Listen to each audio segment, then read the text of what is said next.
त्रिशोदेव भगवान कहते हैं, राजन, जब कंस ने भगवान श्री कृष्ण को बुलाया तो हमारे भगवान मथुरा में गए, और जैसे ही मथुरा वाले लोगों को पता लगा श्री कृष्ण आए हैं तो भगवान के दर्शन की भीड़ लग गई।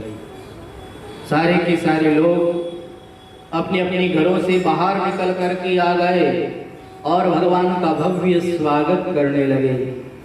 भगवान का दर्शन करके अपने जीवन को धन्य बनाने लगे। जिस समय में भगवान मथुरापुरी के अंदर घूम रहे थे तो भगवान यमुना किनारे एक धोबी के पास पहुंचे, उससे कपड़े मांगे, उसने नहीं दिया तो भगवान ने उसको समझाया, लेकिन फिर भी वो नहीं माना तो एक तमाचा मारा और उसका सर धड़ से अलग कर दिया। फिर हमारे भगवान के सखाओं ने कहा, वस्त्र तो बहुत अच्छे हैं लेकिन वस्त्रों की सेटिंग नहीं, तो दर्जी के पास जाकर के वस्त्रों को ठीक करवाया, वस्त्र पहने। फिर श्रीदामा नाम का माली, उसने भगवान को माला पहनाई, सखाओं को भी माला पहनाई। तत्पश्चात भगवान ने कुब्जा पर कृपा करी। कुब्जा ने जाकर के महाराज कंस को यह बताया कि महाराज मैं टेढ़ी थी, मैं तो सीधी हो गई, लेकिन महाराज अब आपकी बारी है। कंस बड़ा घबरा गया, चाणों मुष्टिक आदि पहलवानों को कह दिया, सावधान, कृष्ण आ गए हैं, जहां मौका मिले वहीं मरवा डालो। मैं उस कृष्ण को जिंदा नहीं देखना चाहता। कहा, महाराज चिंता न करें, हम सब लोगों की भी यही अभिलाषा है, हम सब लोगों ने भी पूर्ण तैयारी करी है और महाराज हम उसे जिंदा नहीं छोड़ने वाले हैं, आप बिल्कुल चिंता न करें। भगवान श्री कृष्ण अपने सखाओं के साथ में जहाँ धनुष यज्ञ हो रहा है वहाँ पधारते हैं और धनुष यज्ञ के पास जाकर के, धनुष के पास जाकर के भगवान कहते हैं, अरे भैया ये धनुष तो बड़ा अच्छा है, क्या हम उसे उठा सकते हैं? सैनिक लोग हंसी उड़ाने लगे, मजाक उड़ाने लगे और कहने लगे, ये लो, ये देखो चींटी चली पहाड़ उठाने। अरे क्या तुम इस धनुष को उठा पाओगे? शंकर भगवान का यह धनुष, तुम नहीं इसे उठा सकते हो। भगवान ने कहा, चलो प्रयास करते हैं। उन लोगों के देखते ही देखते हमारे भगवान ने धनुष को आसानी से उठाया और उठा करके उसकी प्रत्यंचा खींची। जैसे ही प्रत्यंचा खींची, धनुष बीच में से टूट गया, भयंकर शब्द हुआ। अरे कंस तो अपने सिंहासन से गिरते गिरते बचा। ये क्या हो गया? ये कैसा शब्द हुआ? दौड़े दौड़े सैनिक लोग आए, महाराज महाराज, कहा क्या हुआ? कहा महाराज धनुष तोड़ दिया। कहा किसने तोड़ दिया? कहा वही श्री कृष्ण, उन्होंने धनुष को तोड़ दिया। अब तो कंस बड़ा घबराया। कहा जिस समय में भगवान शंकर ने मुझे यह धनुष दिया था तो उन्होंने मुझे यह कहा था कि जब तक ये धनुष तुम्हारे पास रहेगा तब तक तुम्हारा कोई कुछ नहीं बिगाड़ सकता। लेकिन एक बात कान खोल करके सुन लो, जो इस धनुष को तोड़ेगा वो तुम्हें नहीं छोड़ेगा। कंस ने कहा, इतने दिन तक तो मेरी टिकट वेटिंग में थी, अब तो बिल्कुल कंफर्म हो गई कि यही मुझे मारने वाला है। अरे चाणूर, करते क्या हो तुम? उसे जिंदा क्यों छोड़ रहे हो? जल्दी करो, उसे मार डालो। कहा महाराज आप धैर्य न खोएं, हमने उसे मारने का सारा इंतजाम कर दिया है। कहा फिर भी जल्दी करो, वो बड़ा चतुर है, वो बड़ा चालाक है। हमारे भगवान श्री कृष्ण अब वहां से आगे बढ़े और आगे रंग भूमि तैयार की हुई है और इस रंग भूमि में बड़े बड़े राजा महाराजा आए हुए हैं और यहाँ संपूर्ण नर नारी आए हुए हैं। रंग भूमि में क्या क्या होगा उस सबको देखने के लिए लोग उपस्थित हैं और सब लोगों की नजर दरवाजे पर है कि कब श्री कृष्ण आए और कब वो इन पहलवानों से युद्ध करें और कब हम यहाँ का यह खेल देखें या कबड्डी देखें। ये कुश्ती हम लोग देखना चाहते हैं। हमारे भगवान श्री कृष्ण उस रंगभूमि के द्वार पर आए, लेकिन उसके द्वार पर एक मदमस्त हाथी खड़ा है और मदिरा का पान किया हुआ वह हाथी डोल रहा है। जो भी पास में आता है सूंड से उठाकर उसे फेंक देता है। भगवान ने कहा, ओ महावत जी आप अपने हाथी को दूर कर लीजिए, लेकिन महावत तो हाथी को और ज्यादा अंकुश की चोट मारने लगा और वह महावत जोर जोर से चिंगाड़ने लगा और वह चिंगाड़ता हुआ भगवान श्री कृष्ण की ओर बढ़ा। भगवान ने कहा, हम आपको अभी भी समझा रहे हैं, अपने हाथी को रोक लो, अन्यथा हाथी के सहित हम आपको यमपुरी पहुंचा देंगे। लेकिन महावत नहीं माना, हाथी को भगवान कृष्ण की ओर बढ़ाया और हमारे भगवान ने अपनी ओर आते हुए उस हाथी को एक धक्का दिया कि हाथी नीचे गिर गया और जो वो महावत बैठा हुआ था उसके ऊपर वो तो उसके नीचे आकर के चकनाचूर ही हो गया। अब वह हाथी उठ करके चिंगाड़ता हुआ भगवान कृष्ण की ओर बढ़ा। जैसे ही भगवान के पास आया, भगवान ने उसकी दोनों दुलत्ती पकड़ ली और भगवान उसे पकड़ करके आकाश में घुमाने लगे और घुमा करके भगवान ने उसे पृथ्वी पर दे मारा। वहीं पर उसके प्राण पखेरु उड़ गए। बोले आनंद कंद भगवान की। कुलिया पीड़ नामक हाथी मारा गया। यह सूचना जैसे ही कंस के पास पहुंची तो कंस तो घबरा गया। अरे कुलिया पीड़ हाथी, जिस हाथी के अंदर 10,000 हाथियों का बल था, अरे ऐसे हाथी को मार दिया कोई, ये साधारण बालक तो है नहीं। चाणूर जल्दी करो, उसे मार डालो। कहा महाराज आप चिंता क्यों करते हैं, हमने उसे मारने के सारे इंतजाम किए हैं। अब हमारे भगवान उस कुलिया पीड़ हाथी के दोनों दांतों को निकाल लेते हैं, एक दांत दाऊ भैया को दे देते हैं और एक दांत स्वयं ले लेते हैं। कंधे पर रख करके हमारे भगवान प्रवेश करते हैं उस रंगभूमि के अंदर। और जैसे ही भगवान ने रंगभूमि के अंदर प्रवेश किया है, जिसकी जैसी भावना है उस भावना के अनुरूप वो भगवान का दर्शन कर रहे हैं। जाकी रही भावना जैसी, जाकी रही भावना, प्रभु मूरत देखी इन तेसी, प्रभु मूरत देखी इन तेसी, जाकी रही भावना जैसी, जाकी रही भावना जैसी, प्रभु मूरत देखी इन तेसी, प्रभु मूरत देखी इन तेसी। मल्लानां शनिर्नृणां नरवरः, स्त्रीणां स्मरो मूर्तिमान्, गोपानां स्वजनो सतां क्षितिभुजां, शास्ता स्वपित्रोः शिशुः, मृत्युर्भोजपदेरविराट विदुषां, तत्त्वं परं योगिनां, वृष्णीनां परदेवतेति विदितो रंगं गतः साग्रजः। मल्लों ने क्या देखा कि भगवान तो शनि के समान कठोर है।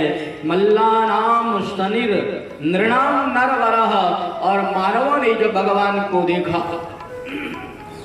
तो भगवान उन्हें पुरुषोत्तम के रूप में दिखाई दिए। स्त्रीणाम स्मरो मूर्तिमान, स्त्रियों को साक्षात कामदेव के समान भगवान दिखाई दिए। और गोपानाम स्वजनों सताम क्षितिभुजाम, गोप लोगों को हमारे भगवान अपने स्वजन के रूप में दिखाई दिए। और जो वृद्ध लोग बैठे हुए थे उन्हें हमारे भगवान पुत्र के समान दिखाई दिए। और भोजपति महाराज कंस को तो हमारे भगवान साक्षात मृत्यु के रूप में ही दिखाई दिए।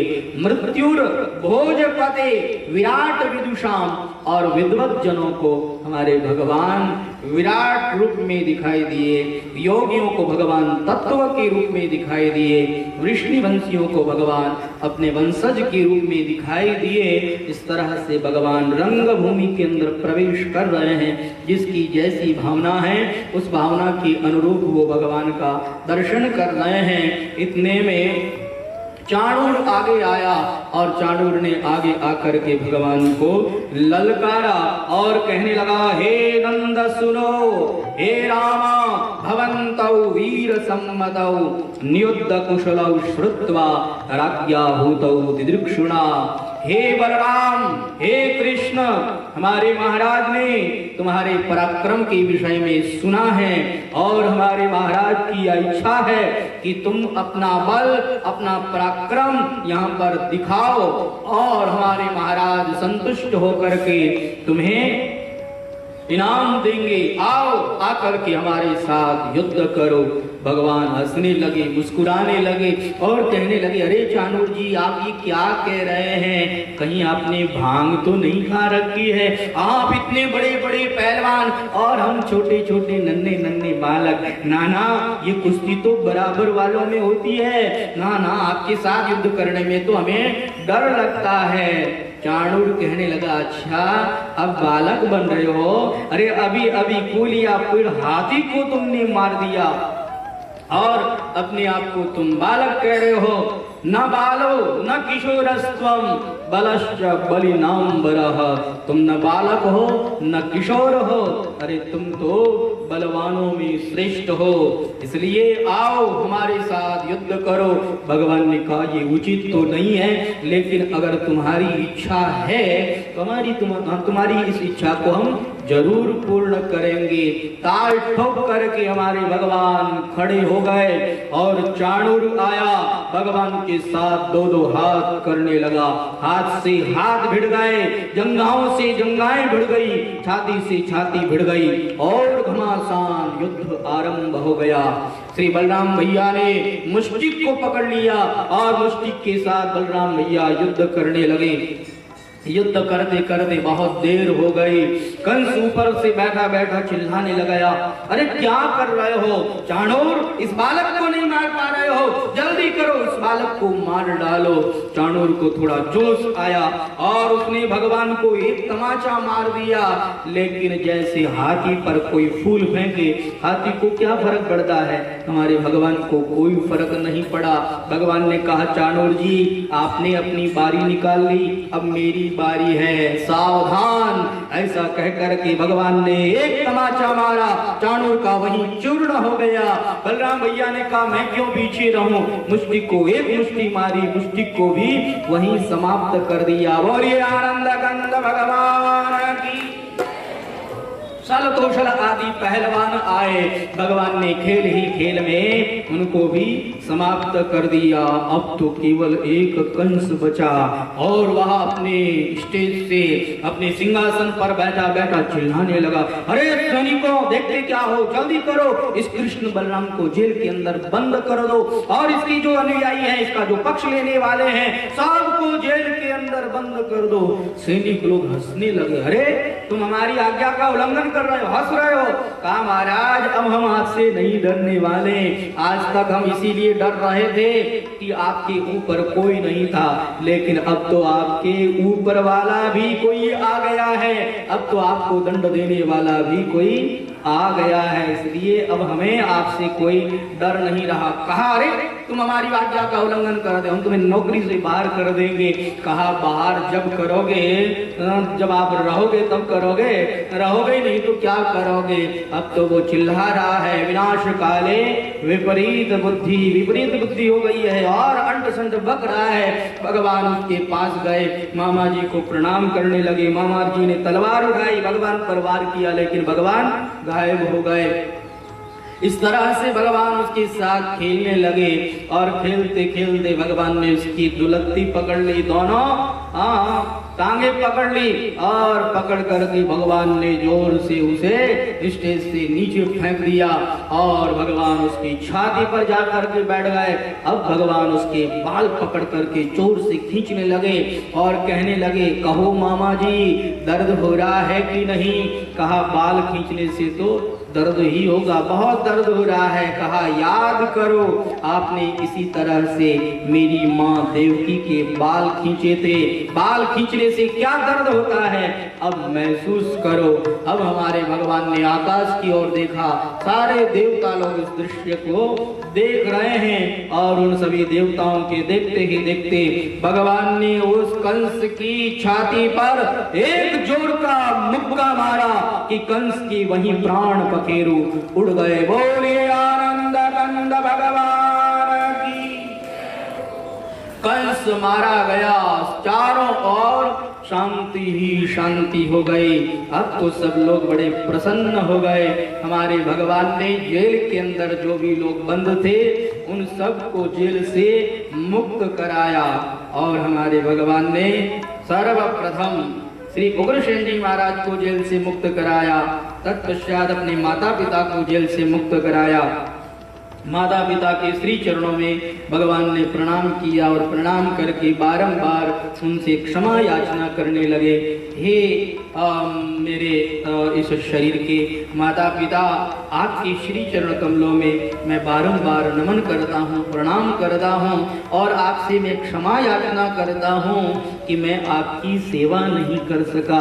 वैसे बालक का यही कर्तव्य बनता है कि वो अपने माता पिता के कष्ट को दूर करने का हमेशा प्रयत्न करता रहे, लेकिन आपके कष्ट को मैं दूर नहीं कर सका, आपकी मैं सेवा नहीं कर सका, मैं अभागा हूँ, लेकिन अब मैं आ गया हूँ, अब मैं आपको कोई कष्ट नहीं होने दूंगा। ऐसा कह करके भगवान माता पिता को प्रणाम करते हैं और माँ देवकी तो अपने कहना को हृदय से लगा लेती है, छाती से लगा लेती है और तत्पश्चात भगवान ने उग्रसेन जी महाराज को राजगद्दी पर बिठाया, उनका राज तिलक किया और भगवान स्वयं उनके सलाहकार बने हैं और भगवान आज यहीं पर विराजमान हो गए हैं।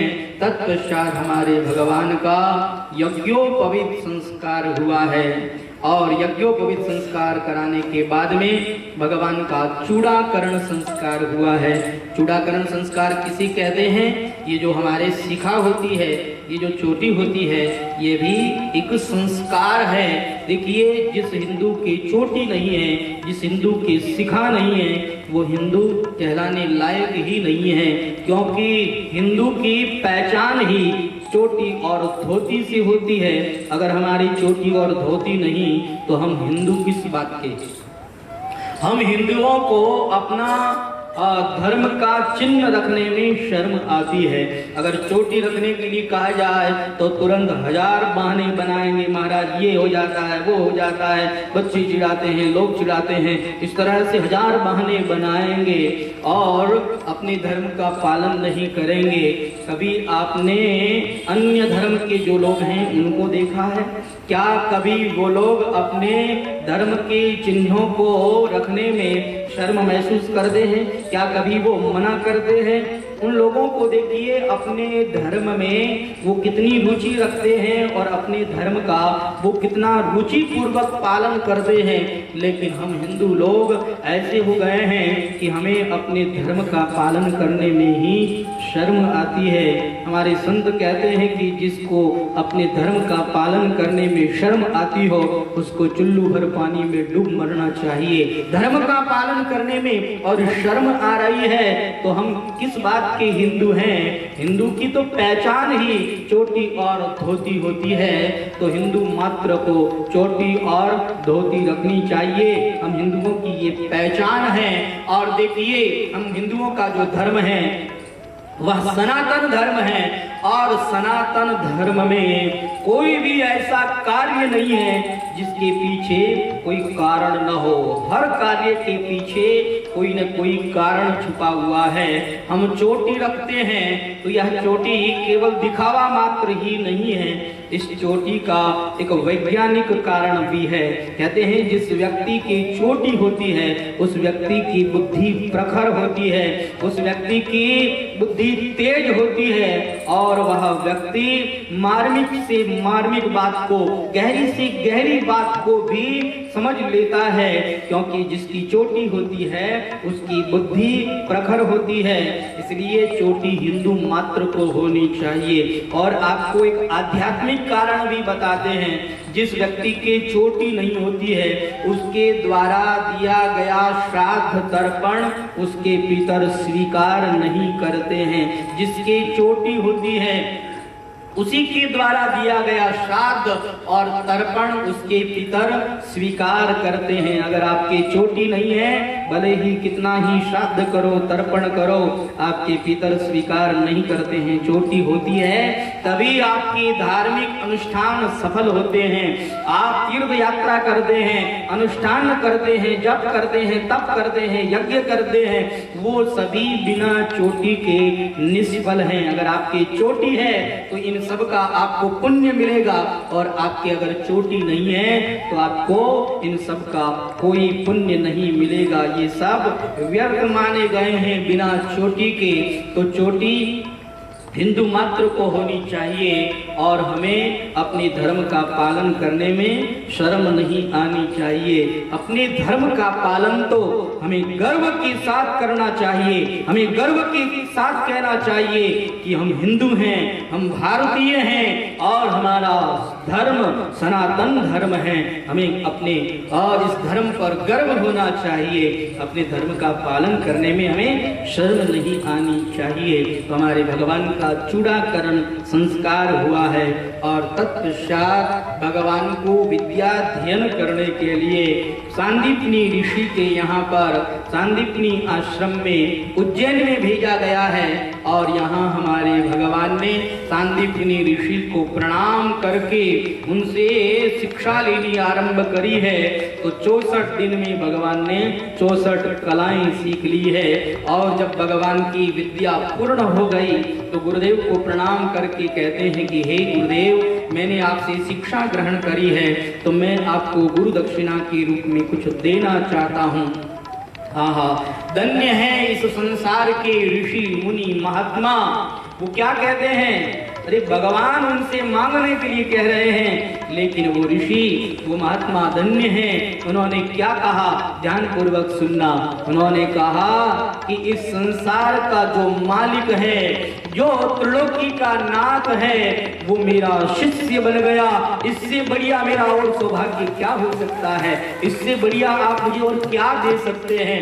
महाराज, आपको जो देना था वो आप मुझे दे चुके हैं। अब मेरी कोई इच्छा नहीं है। हाँ, तुम्हारी गुरु माँ को अगर कुछ जरूरत हो तो उनसे जाकर के आप पूछ लो। भगवान गुरु माँ को आकर के प्रणाम करके कहते हैं, हे माते, आपके पास आने के बाद में तो यशोदा मैया की भी हम याद नहीं कर पाए, क्योंकि यशोदा मैया ने जो हमें प्यार दिया था वही प्यार आपसे भी हमको मिल गया। हे माते, आपके इस प्यार को, आपके इस प्रेम को हम कभी नहीं भूलेंगे।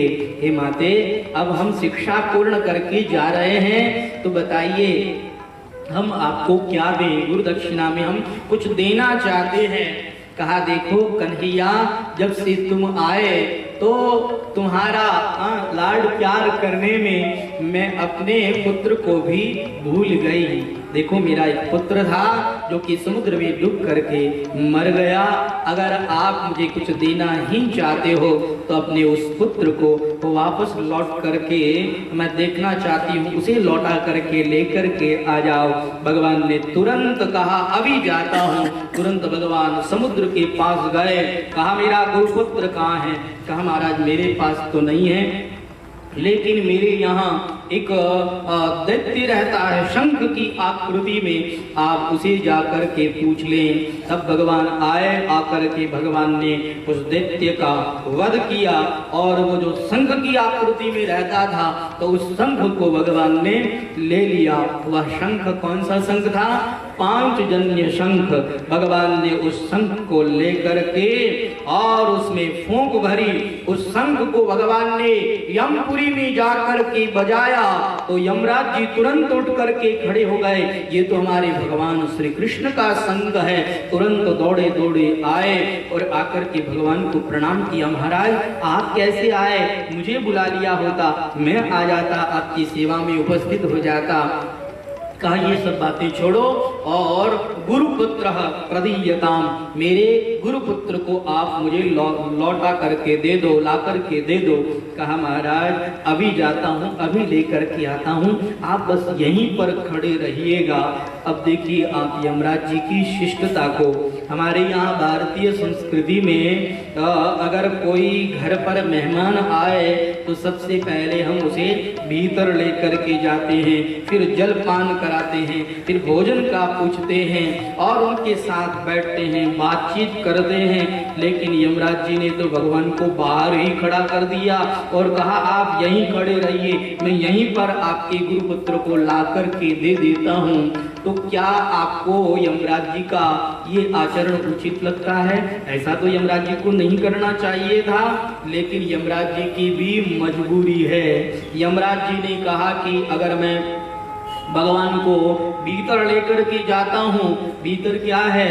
नरक है। और जो वो नारकीय पुरुष हैं उन्होंने अगर भगवान का दर्शन कर लिया तो जितने भी नरक के अंदर लोग हैं सब के सब लोगों को भगवान के धाम में भेजना पड़ेगा, क्योंकि भगवान का दर्शन करने वाला व्यक्ति पाप मुक्त हो जाता है और भगवान के धाम का अधिकारी बन जाता है।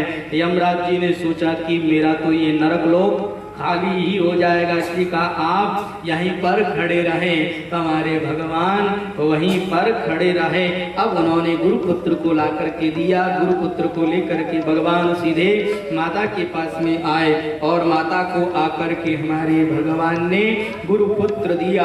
आज तो गुरु माँ बड़ी प्रसन्न हो गई और कहने लगी वाह कन्हैया, तुमने मेरे पुत्र को वापस लौटा करके दे दिया है। बार बार गुरु माता आशीर्वाद देती है। और अब भगवान गुरु माता को और गुरुदेव के श्री चरणों में प्रणाम करके वहां से रवाना होते हैं और सीधे मथुरापुरी में पहुंच जाते हैं। जैसे ही भगवान मथुरापुरी में पहुंचते हैं, आहा, मथुरा के लोगों को इतना आनंद हुआ, इतना आनंद हुआ जैसे कि किसी धनी व्यक्ति का धन खो जाए और वो धन वापस मिल जाए तो कितनी प्रसन्नता होती है। वही प्रसन्नता इन मथुरा वासियों को हुई है। समनंदन प्रयास सर्वा दृष्ट्वा राम जनार्दनौ अपश्यन्तौ बह्वहानि नष्ट लब्ध धनम इवह। आज इन लोगों ने भगवान का अच्छी तरह से दर्शन किया है, क्योंकि भगवान मथुरा आए थे, कंस को मार करके सीधे सांदीपनी ऋषि के आश्रम में चले गए थे। इन लोगों ने अच्छी तरह से भगवान का दर्शन भी नहीं किया था। अब आज भगवान का दर्शन कर रहे हैं और गदगद हो रहे हैं, अपने जीवन को धन्य मान रहे हैं। माँ देवकी भी बड़ी राजी हो गई है, बड़ी प्रसन्न हो गई है और माँ देवकी ने हमारे भगवान के लिए बहुत सुंदर भोजन बनाया, सुस्वादु भोजन बनाया। और माँ देवकी एक थाल के अंदर भोजन को रखती है और उसमें अलग अलग तरह तरह की मिठाइयाँ, तरह तरह के व्यंजन रखे हैं और उन सब को लेकर के उसके ऊपर कपड़ा डाल करके थाल लेकर के आई, बाजोट रखा, उस पर थाल रखा और कहा श्री कृष्ण तुम्हें भूख लग गई होगी, लो भोजन कर लो, मैं तुम्हारे लिए भोजन बना करके लाई हूँ। माँ देवकी ने जैसे ही उस थाल के ऊपर से उस कपड़े को हटाया, भगवान श्री कृष्ण की उस थाल पर नजर पड़ी। उसमें अलग अलग तरह तरह के व्यंजन उन सब पर नजर पड़ी और भगवान ने क्या देखा कि इन सब व्यंजनों के साथ साथ माँ देवकी ने मक्खन भी निकाला है और उसमें मिश्री भी डाली हुई है। आहा, उस मक्खन और मिश्री को देखते ही तो भगवान को माँ यशोदा की याद आ गई और जैसे ही माँ यशोदा की याद आई, भगवान के नेत्रों से तो अश्रुधारा बहने लग गई और वो अश्रुधारा रुक ही नहीं रही है। माँ देवकी बार बार छाती से लगाती है, अरे कन्हैया तुमको हो क्या गया, अरे कन्हैया तुम रो क्यों रहे हो। जैसे जैसे कन्हैया को पुचकारा जा रहा है वैसे वैसे कन्हैया तो और ज्यादा रोते ही जा रहे हैं, रोते ही जा रहे हैं। मैया देवकी डर गई और मैया देवकी ने अब तो तुरंत उद्धव जी को बुलाया और कहा, उद्धव तुम्हारे तो कृष्ण मित्र हैं, चलो तुम कृष्ण को एकांत में ले जाओ और एकांत में ले जा करके तुम कृष्ण से पूछो कि तुम्हारे रोने का कारण क्या है। श्री उद्धव जी महाराज आए, भगवान को प्रणाम किया और कहने लगे, कन्हैया मैं देख रहा हूँ कि जब से तुम इस मथुरा के अंदर आए हो खोए खोए रहते हो, क्या बात है, तुमको कोई कष्ट है क्या। देखो कन्हैया हम तुम्हारे मित्र हैं और मित्र से तो कोई बात छुपानी नहीं चाहिए। बताओ कन्हैया तुम्हें क्या कष्ट है, मैं तुम्हारे कष्ट को दूर करने का प्रयास करूंगा। बोलो कन्हैया तुम्हें क्या दुख है। कन्हैया उधर खड़े हैं जिधर वृंदावन है, खिड़की खोली हुई है, वृंदावन की ओर देख रहे हैं और कन्हैया रो रहे हैं। रोते हुए कन्हैया कहते हैं, उधो मोही ब्रज विसरत नाही, मैं ब्रज को बुला नहीं पा रहा हूँ। ये मथुरा कंचन की नगरी, सोने की नगरी, लेकिन इस मथुरा में मेरा एक पल के लिए भी मन नहीं लगता। मुझे ये मथुरा चैन नहीं देती, मुझे यहाँ चैन नहीं मिलता है।